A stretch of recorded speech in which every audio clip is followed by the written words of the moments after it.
స్నేహితురాలిగా నమ్మించి ఇంట్లో భారీ చోరీకి పాల్పడుతున్నటువంటి వ్యవహారం గుట్టురట్టయింది. నిజామాబాద్లోని కుమార్ గల్లీలో ఈ ఘటన చోటు చేసుకుంది. తెలిసిన అమ్మాయి కదా అని ఇంట్లోకి రానిస్తే దొంగతనం చేస్తూ సీసీ కెమెరాకు చిక్కింది గాయత్రి అలియాస్ గౌతమి. ఇంటి తాళం డూప్లికేట్ చేయించి దగ్గర పెట్టుకున్న గాయత్రి ఇంట్లో ఎవరూ లేని సమయంలో ఇన్నాళ్లు డబ్బులు ఆభరణాలు దొంగిలిస్తూ వచ్చింది. ఈ నేపథ్యంలోనే ఇంట్లో తరచూ డబ్బులు పోతూ ఉండడంతో యజమాని స్పై కెమెరా అమర్చగా దొంగతనం చేస్తూ రెడ్ హ్యాండెడ్గా పట్టుబడింది. ఈ దృశ్యాలు సీసీ కెమెరాలో రికార్డు కాగా పోలీసులు కిలాడి లేడీని అదుపులోకి తీసుకుని ప్రస్తుతం విచారిస్తున్నారు.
స్నేహితురాలిగా నమ్మించి ఇంట్లో భారీ చోరీకి పాల్పడుతున్న వ్యవహారం గుట్టురట్టయింది.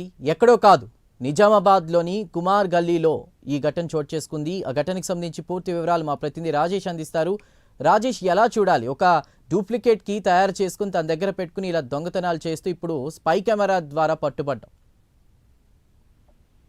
ముఖ్యంగా నిజామాబాద్ జిల్లా కేంద్రంలోని నగరం నడిపోతున్న కుమార్ గల్లీ ఉంటుంది. కుమార్ గల్లీలో గంగా విషయ్ అనేటువంటి ఒక బంగారు వ్యాపారస్తుడు ఉన్నారు. అయితే అతని ఇంటి సెల్లార్లోని బ్యూటీ పార్లర్లు అద్దెకిచ్చాడు. అయితే అద్దెకిచ్చిన క్రమంలో అందులో పనిచేసినటువంటి గాయత్రి అలియాస్ గౌతమ్ అనేటువంటి ఆమె వీళ్ళతోని తరచూ వీళ్ళ ఇంటికి వస్తూ వెళ్లేది. స్నేహితురాలిగా నమ్మించిన క్రమంలోనే ఇంటి తాళం సెంట్రల్ లాక్ ఏదైతే ఉందో తాళం సంబంధించినటువంటి కీని తను డూప్లికేట్ తయారు చేయించుకొని ఇంట్లో ఎవరు లేని సమయంలో బ్యూటీ పార్లర్ లో ఉన్న సీసీ కెమెరా ద్వారా చూస్తూ వాళ్ళ ఇంటి ఓనర్ లేని సమయంలో పైకి వెళ్లి తరచూ డబ్బులు తీసుకు వెళ్తున్నట్టు తెలిసింది. అయితే ఇంట్లో డబ్బులు ప్రతిసారి మాయమైపోవడంతో ఇటు ఇంటి యజమానిటువంటి గంగా విషయం తన భార్యతో కూడా గొడవ పడినట్టు తెలుస్తుంది. ఈ క్రమంలోనే ఇంటి బెడ్రూమ్ లోనే స్పై కెమెరా కూడా ఏర్పాటు చేశాడు. ఆ క్రమంలోనే తరచూ ఇంట్లోకి వెళ్లి 18 తులాల బంగారం, కిలో పావు వరకు వెండి, కొంత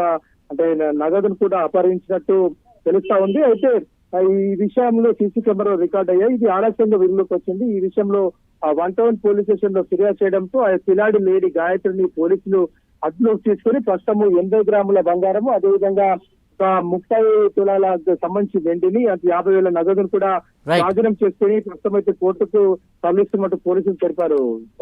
రైట్ రాజేష్, థ్యాంక్ యూ.